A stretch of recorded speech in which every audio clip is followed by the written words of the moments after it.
시청자 여러분 안녕하십니까? 10월 30일 월요일 RK9 뉴스입니다.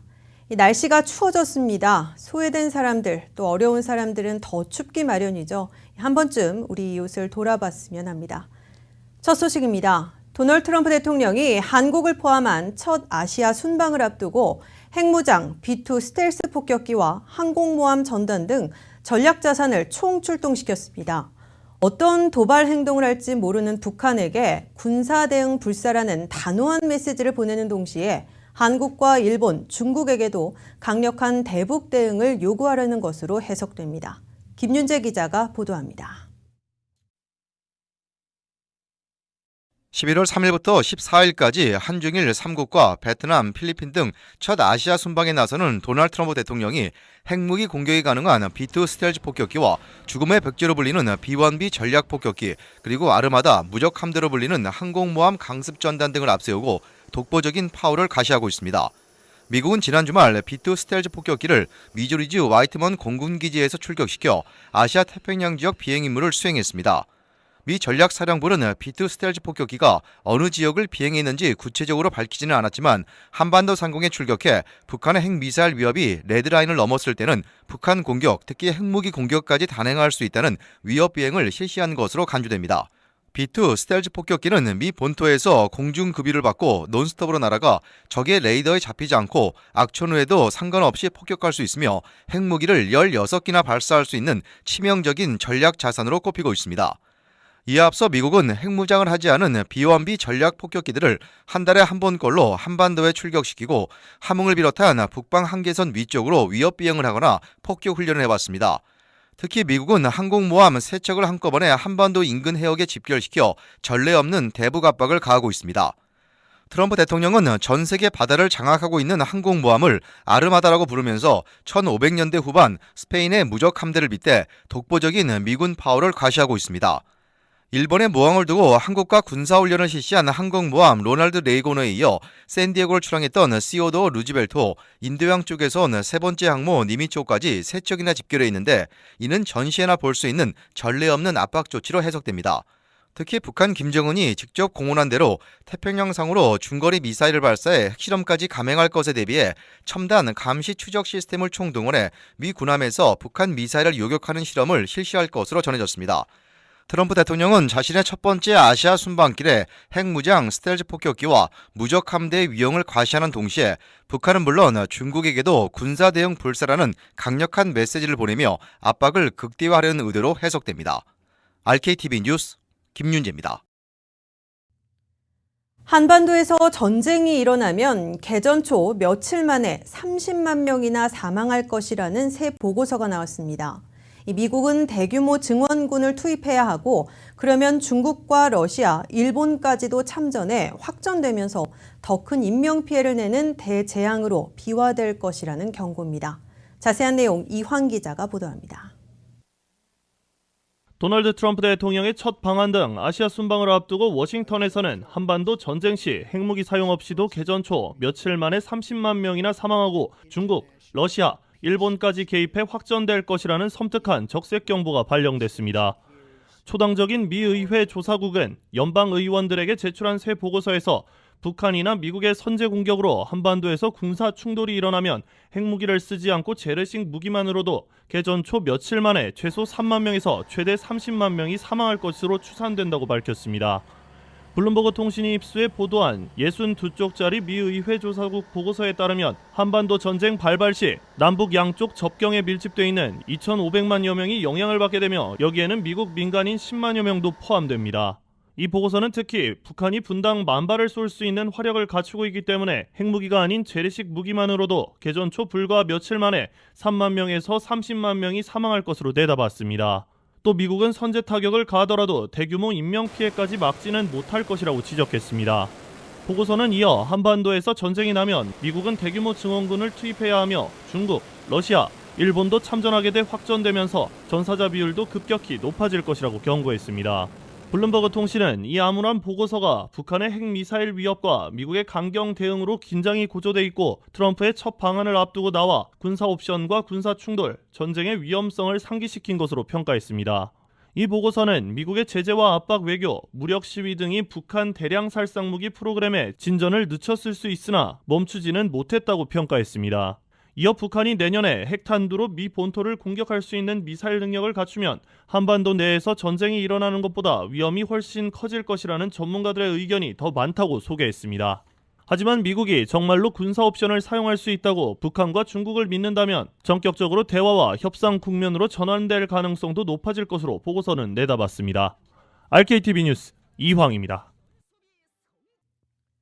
다음 소식입니다. 이 사이영 상을 3번이나 받으면서 메이저리그 최고의 투수라 불리는 LA 다저스의 에이스 좌완 클레이턴 커쇼가 유독 가을 야구에 약하다는 징크스가 있는데요. 이를 깨는데 또 실패했습니다. 커쇼는 어제 텍사스주 휴스턴의 미닛메이드 파크에서 열린 2017 메이저리그 월드시리즈 5차전에서 휴스턴 애스트로스를 상대로 선발 등판해 5이닝을 채우지도 못하고 6실점하면서 조기 강판됐습니다. LA 다저스도 연장 10회 접전 끝에 12대 13 끝내기 패배를 당했습니다. He was rolling. He was throwing the ball well, good rhythm, and I don't know. I think that the Gurriel pitch, he took a good swing on a pitch that just kind of was left out over. Other guys, Correa, I think, hit a slider that was down, it was in off the plate, and those guys competed. They kept grinding and got the big hit when they needed. AP통신에 따르면 커쇼는 경기 후 4회의 제구력을 조금 잃었다고 아쉬워했습니다. 특히 올해 커쇼가 선발 등판하고 타선이 4점 이상을 낸 경기에서 다저스가 패한 적은 이날이 처음이었습니다. 정규 시즌에는 커쇼가 타선의 4점 이상 지원을 받은 경기의 전적은 19승 무패였습니다. 커쇼의 포스트 시즌 통산 성적은 23경기 7승 7패, 평균 자책점 4.50이 됐습니다. 그의 정규 시즌 통산 성적인 292경기 144승 64패, 평균 자책점 2.36과 비교됩니다. 커쇼는 5차전에서 94구를 던졌지만 6, 7차전 등판은 불투명한 상태입니다. 만약 시리즈가 7차전까지 간다면 불펜으로 나올 수 있긴 하지만 그건 어디까지나 6차전 승리가 반드시 필요한 상황입니다. 어쩌면 월드시리즈 역사상 가장 미친 게임, 이 크레이지 게임이라고 해도 과언이 아닌 경기가 진행되고 있습니다. 아직 승부는 끝나지 않았습니다. 내일 다저 스타디움에서 열릴 6차전은 일리미네이션 게임이죠. 6차전 선발로 다저스는 리치 힐, 휴스턴은 저스틴 벌랜더가 각각 출격합니다. 이 라디오 코리아 1540은 내일 오후 5시부터 LA 다저스와 휴스턴 애스트로스 6차전 승부를 한국어로 단독 생중계합니다. 또 한 번의 감동 드라마를 기대하면서 다저스 선수들 함께 응원하겠습니다. 다음 소식입니다. 올해의 일광전략시간제 서머타임이 이번 주 일요일인 다음 달 5일 새벽 2시부터 해제됩니다. 한국 시각으로는 5일 오후 6시입니다. 이에 따라 4일 밤 잠자기 전 시간을 1시간 앞으로 당겨놓아야 합니다. 11월 5일 새벽 2시는 새벽 1시로 조정되고 LA와 샌프란시스코 등 서부 지역과 한국과의 시차는 현재 16시간에서 17시간으로 1시간 늘어납니다. 서머타임을 시행하지 않는 애리조나주와 하와이주, 미국령 푸에르토리코, 사모아, 괌, 버진 아일랜드 등은 이번 시간 조정의 적용 대상에서 제외됩니다.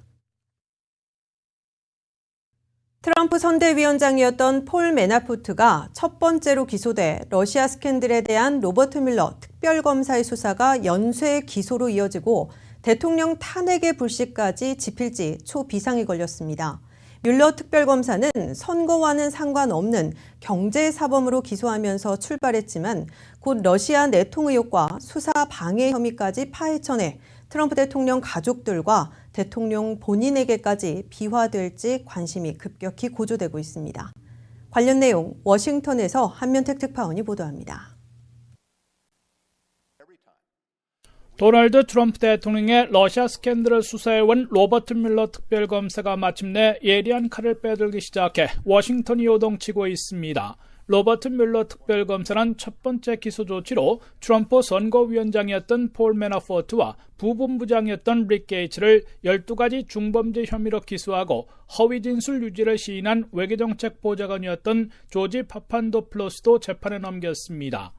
폴 매나포트와 릭 게이츠는 워싱턴 연방법원에 출두해 무죄를 주장하고 법적 투쟁에 돌입했습니다. 가택연금 처분을 받은 매나포트에게는 $1,000만, 게이츠에게는 $500만 보석금이 책정돼 이를 납부하면 불구속 상태에서 재판을 받게 되며 내지 않으면 구속 수감됩니다. 31쪽의 특검 기소장에 따르면 폴 매나포트 전 선대위원장과 오래된 사업 파트너 릭 게이츠는 반미국 공모 혐의와 돈 세탁, 탈세 등 12가지 중범죄 혐의를 받고 있으며 유죄 판결 시 매나포트는 13년 내지 15년, 게이츠는 10년 내지 13년형에 처해질 수 있습니다. 이들은 지난 2006년부터 2015년까지 우크라이나 정부를 위해 비밀 로비를 해주고 $7,500만 자금 거래를 했으며 특히 이를 숨기기 위해 외국에서 받은 거액을 조세 피난처에 은닉해두고 여러 계좌를 이용해 돈 세탁하고 탈세한 혐의를 받고 있습니다. 매나포트는 $1,800만 돈 세탁하고 탈세한 후에 호화 생활을 해왔으며 게이츠도 $300만 이상 해외 계좌에서 송금해온 기록이 포착됐습니다.